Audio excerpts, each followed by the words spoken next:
Hello students, how are you? Now we are here to start our English classes of class 12th and our first book is Flamingo. First chapter of this book is The Last Lesson by Alphonse Daudet. Before reading any chapter, we must know about the author, and Alphonse Daudet is the author of this lesson. He is considered to be one of the most iconic names of French literature. Unlike many other famous writers, he was not much educated. He wrote his first novel at the age of 14. His works drew inspiration from instances of his life. His works, Trent, Ans de Paris, and Souvenirs d'un Homme de Letters, seem to be more like autobiographies. Passed away in the final decade, his name is very popular among the citizens of France. A lot of educational institutions in France are named after him. Alphonse is one of the handful writers who portray human emotions in a very realistic manner. So now I'm going to start this lesson, and before starting this lesson we must know the theme of the lesson, because theme is very important to understand the chapter. And in this chapter a dominant theme has been raised, and this theme is linguistic chauvinism. What is linguistic chauvinism? Chauvinism is a devotion for or against something.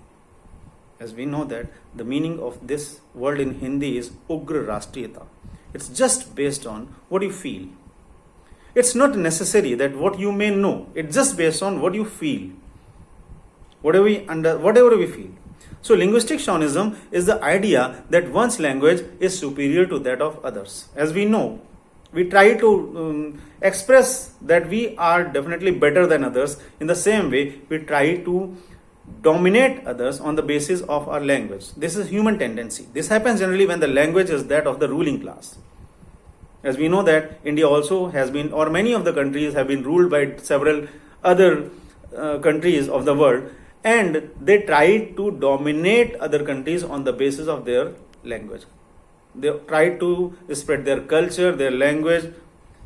Linguistic chauvinism refers to the imposition of one language on others. Language is considered to be the cultural identity of the people who use it. The language is the pride of the country as it defines the cultural history. The last lesson raises the burning question very innocently to the words of the little friends. Will they make them sing in German, even the pigeons? Yes, when he was studying in the class and he was taking the lesson of Mr. M. Hamel, then the pigeons started cooing. Then a question came into his mind that whether these persons who have ordered to teach German from the next day, will they order these pigeons, will they make these pigeons also sing in German? Which is not possible. Actually, we try to dominate up to the level we are capable for. But in the case of animals, in the case of birds, we are not able to dominate them. We are not able to make them sing in our own language. The child questions that even the birds and animals can't be forced to abandon their language. Then what forces the man to enforce a language on others? If we cannot dominate birds and animals, so why we dominate the human beings to speak our language? So this is the most important theme. There are many other things. Sub-theme is their attitude of teachers and students towards learning and teaching. This is a sub-theme of this chapter. That whether we give importance to our learning our language, I think nobody. And if from the very next day an order comes and we know that our language will not be taught to us as a subject, how do we feel? So this feeling has been expressed in this lesson. Hope we'll enjoy this lesson. So now students, let's start the chapter, the last lesson. As I have told you, theme and sub-theme of the chapter. So now is the chance to start this chapter. But before starting this chapter, I would like to tell you some important meanings. You can jot it down also. You can note it down on your notebook. First word is Prussian. It's an important word. Prussian means of Prussia, now in Germany. Another word is commotion. Commotion means sudden, short period of noise and confusion. Third word is solemn. Solemn means serious. Another word is wretches. Wretches means unfortunate or unhappy persons. And fifth word is reproach. Reproach means rebuke or blame. So let's start the chapter. This chapter starts from a school-going boy whose name is Franz. And Franz is late for school today. And he is in a great dread of his fearing that his teacher, Mr. M. Hamel, would scold him. Because he has given him the chapter of participles to be prepared, but he is not prepared. And he is tempted by the attractions of this outside of the school. And he is also in fear that Mr. M. Hamel would scold him because he would ask him the questions on subject of participles. Franz had not learnt his lesson. It was a bright day and he felt tempted to stay back and enjoy the day.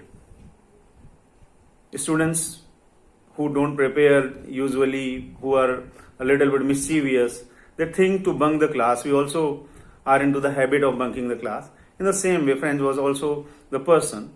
But somehow he resisted the temptation to do so. While he was passing by the town hall, he saw a crowd in front of bulletin board. There was a bulletin board from where, a public notice board, where all the bad news, not good news, bad news used to come from the ruling country. All the bad news was displayed on that board. So he also saw the people, but he did not take any interest in them. And now he is ready to go to his school. But when he reaches to the school, he was shocked. He did not find any type of activity in the school. He was surprised at the terrible silence that surrounded the school. As usually it is on Sundays. There's no commotion. It seemed more likely that it was not a working day. His friends were in the class and he had to enter the class in front of everyone. But silence was everywhere. He was shocked that why is it so? Generally he used to take the benefit of this commotion and he used to enter in the class without being noticed. But today it was another day. Today it was different day. He was surprised that instead of scolding him, his teacher, Mr. M. Hamel, was kind to him and told him to please take his seat. He could not understand that what is going on. After Franz had settled down, he noticed that the teacher was wearing celebrity clothes. His beautiful green coat, his frilled shirt, his little black silk cap with embroidery on it, which he did not use generally. He used to wear it on the inspection days, prize days. The atmosphere that day was very serious. And what surprised him the most was that the villagers, the prominent villagers, were sitting in front of him at the last benches. And everybody was sad. He could not understand that why they have come here and why they are attending the class, because the class belonged to the students. He could not understand. Franz was taken aback. Suddenly the teacher, Mr. M. Hamel, mounted on his chair and announced that it was their last French lesson. It was a shocking news for little Franz. French lesson, as the order had come from Berlin that only German was to be taught in the schools of Alsace and Lorraine. And Franz was shocked to hear this, and suddenly his books, which had seemed a burden, became very dear to him. He regretted not having learnt his lessons. He was reluctant to study. He didn't want to study. But when he listened from Mr.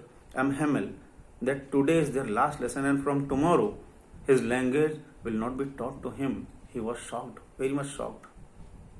Now he understood why the teacher had put on his best clothes. Now he understood.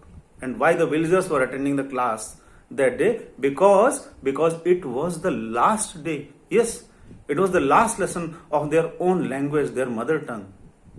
It was their way of thanking the teacher for his commendable service of 40 years and showing respect to their country. They had come to pay their reverence to the teacher, Mr. M. Hamel. And M. Hamel was also very much emotional. He also regretted missing the school so often when the class started. He heard his name being called out to recite the rules of participles, which he was unable to do. Friends felt very disgusted at his failure. He was very much disgusted that he could not read the lesson, and from tomorrow the language will not be taught to him. The teacher said he wouldn't scold him for he was feeling so bad about it. He further said that they would be ridiculed by the people, that they call him themselves French because they could not speak or write in their own language. They would be ashamed to listen. This was the time to regret for all of them because they did not pay their heed. They did not try to understand the importance of their language, and all of a sudden the language was barred. It was banned in their own country. And not only the students were to be blamed. M. Hamel said that, yes, I am also to be blamed. Further, M. Hamel said that even many parents had preferred to send their children to work than to school. They thought they had ample time. They had plenty of time to learn the lesson, to learn their language. Then he admitted that he too was to be blamed for the poor performance of the students. Because many times he had given a holiday to the students when he wanted to go fishing. Many times he said that, yes, okay, today there will be no class. He said that French was the most beautiful language in the world. He then opened the book and explained grammar lessons to the students. It was really emotional day for him because it was the last day. French was surprised at himself because he understood the lesson very well first time. The teacher seemed to have explained the lesson more patiently than ever. It almost seemed as if in the last class he wanted to give them all that he knew. The grammar lesson was followed by a writing lesson. All the children worked quietly and seriously.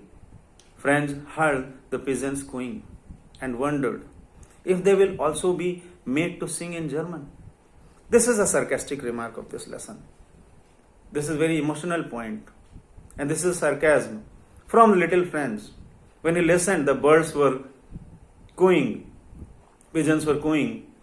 He said whether they will make them speak in German. It tells that the linguistic chauvinism of this lesson, the dominant nature of human being,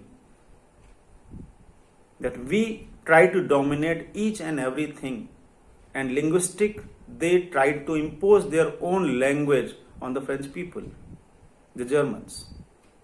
M. Hamel, while he was taking the class, doing their writing assignment, M. Hamel sat motionless in his chair, staring at each and everything. Today he was emotional. He was emotional because it was his last day and he wanted to put each and everything into his mind. He was seeing each and every furniture, bowl to everything in his class, as if he wanted to remember just how everything looked in that little classroom. He had started the school 40 years ago, but nothing had changed except the desk and chairs becoming worn out and trees growing taller. Friends wondered that it must be heartbreaking for him to leave the country next day.